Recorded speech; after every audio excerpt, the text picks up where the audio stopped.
before Medvedev was, handpicked by Putin, there was a bit of a game going on. Who's the heir apparent going to be, right? And one of them was, Sergei Ivanov, who comes directly from Putin's KGB circles, and siloviki, as they call them, the sort of the power man, and Medvedev, who was, who's Putin's friend, but just about the only man in that circle without any overt KGB ties.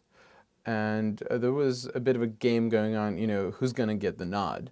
The journalists were reduced to, counting the mentions of Medvedev versus mentions of Ivanov in Putin's speeches, looking for some sort of pattern that would give away, who the preferred heir is. And so when Medvedev was picked, there's obviously been a bit of hubbub about, well, what about the siloviki? What about the the KGB faction? Well, nobody's firing them yet.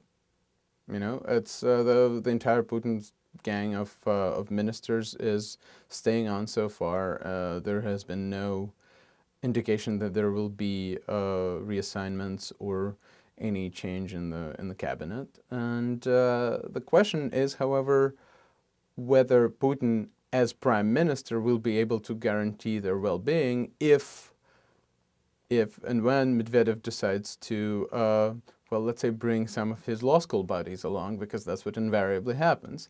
So that's why, as I've been saying, the most interesting part will be after the official transfer of power, when there will be two factions in the Kremlin: the Medvedev faction of what seem to be loyal but still kind of academic technocrats, and Putin's KGB faction.